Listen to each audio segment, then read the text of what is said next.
Hi, I'm Tim. Welcome to Watchbox, and thanks for logging on. If you're interested in this watch, please reach out directly. Team Mosso at thewatchbox.com. Your purchase and pricing email question line for buying this or any watch you see on any Watchbox platform. Reach out to Team Mosso at thewatchbox.com for pricing details. Today, we're discussing the Breguet 3355 from the Classique collection. Breguet refers to this as Grande Complication. I refer to it as Tourbillon Squelette, and that is exactly what it is. It's rated at 35 millimeters in platinum, but if you measure the little overlapping lip of the bezel on each side, it's actually 36.1 millimeters across, 9.3 millimeters thick, 43.1 millimeters from lug tip to lug tip, and it has an 18 millimeter spacing between the lugs. We'll throw it on my wrist, which is 16 centimeters in circumference, and you can see the watch wears beautifully. It's so short across the wrist that I could recommend it even for a lady's wrist. A wrist as small as 13.5 centimeters circumference will have no trouble wearing this watch, and as you can see, it easily slides underneath the cuff. Down the barrel once more, over the top, plenty of clearance on each side. We have a high-grade Breguet factory strap, brand new condition, calfskin on the bottom, large rectangular scale alligator leather on the top, black semi-gloss monotone stitch, folded edge. And we have a Breguet buckle with knurling on the side for an easier grip, media blasting surrounding a raised relieved Breguet B logo, and then it's all polished internally, a single swing arm deploy and clasp. Take a quick look at the lugs. You can see that the strap is held to the case using screws and bars. More expensive a fixture system than spring bars, but also more secure. This watch is deserving of a screw bar fixture, and it gets that. You can also see that the lugs are welded style, so the case and the lugs are created separately. The lugs are inserted into slots in the case flank, and then they're welded together. And all of the residual material, the clag from the weld, that's removed by hand to create this beautifully sharp vertical break. You can see that we have a Breguet B on the crown. We have cold rolled case flanks to create this coined profile. The cold rolling achieves that, and then there's hand finishing to clean up what remains. We have a lovely little kerf underneath the crown so you can more easily dig your nail and withdraw the crown. Domed bezel, giving way to a dial that is effectively one and the same as the caliber 558 SQ1. So the movement, originally designed by Daniel Roth for Breguet, Daniel Roth, as he's more commonly known, in the late 1980s. So he designed the movement for Le Mans, and Breguet then sourced the movement from Le Mans. So this movement was designed as one of the very first wristwatch tourbillon calibers ever designed.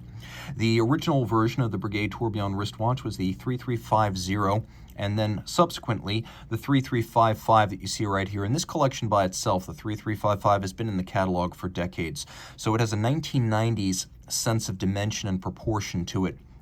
The dial is open, and you can see the only part of the dial that truthfully is a dial. We have a 20-second scale for the seconds hand, and then we have this little chapter ring that acts as the platform for reading minutes and seconds. Now, both these scales are made of solid gold. They're cut, they're skeletonized, and you can see a little bit of guilloche has been rendered on them, and then the solid gold components are silvered to create the look you see here. We have a combination of little dental profiles inboard and outboard, as well as satin finishing across the metallic surfaces. Everything else is the caliber 588 SQ1. We have a 1-minute tourbillon, which is a seconds hand of sorts. You can see one tri-spoke has a little arrow index on it. It is a free-sprung tourbillon. It is adjusted in 5 positions.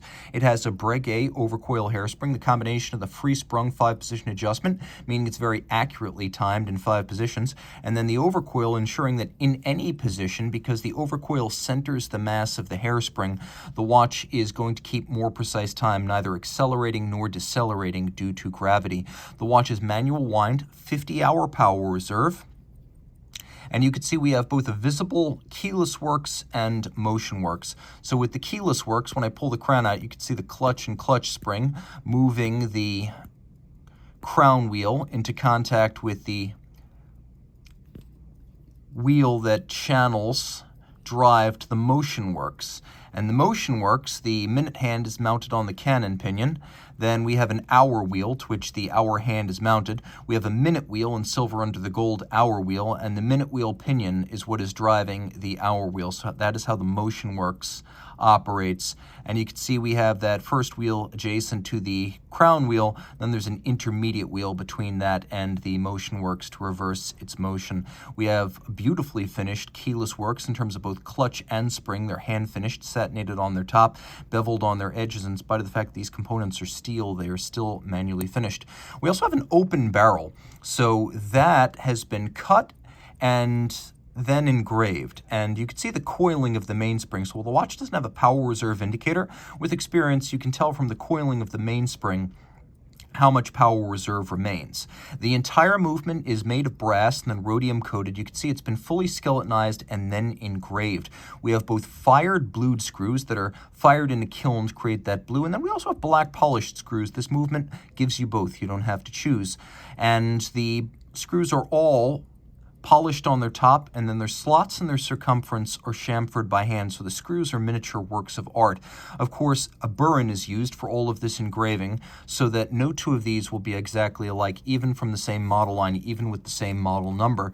Turn it all over, and you can see this Lemagne-based tourbillon is extraordinarily open and airy. And here's the thing about this kind of movement. When it goes back to service at the factory, typically these bridges and plates are cleaned by hand rather than put in a cleaning machine.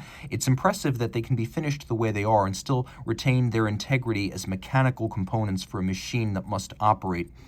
Hark back to 1801, in the year Breguet patented the tourbillon. You actually look back to about 1795 to his first prototypes, but you can see that this watch incorporates all of those original concepts, and Breguet was not without a sense of artistic flourish, though this goes far beyond any level of finishing available in his day. My favorite feature, and you can see several examples of this, maybe too many to count on the reverse side, is where two bevels meet, because not only are these bridges skeletonized and engraved, but the edge of each bridge is still beveled with anglage, and there are many places where these bevels meet and create sharp interior angles, which is absolutely gorgeous. You could see the reverse side of the barrel, skeletonization once again, and then the drivetrain leading down from the barrel to the escapement and the tourbillon. So both sides of this watch illustrative and illuminating for fans of mechanical engineering in miniature. We have a beat rate of 18,000 vibrations per hour on that 1 minute tourbillon, so it has a nice traditional pocket watch cadence when held up against the ear. Reach out to Team Mosso at thewatchbox.com for purchase and pricing details of this Breguet 3355.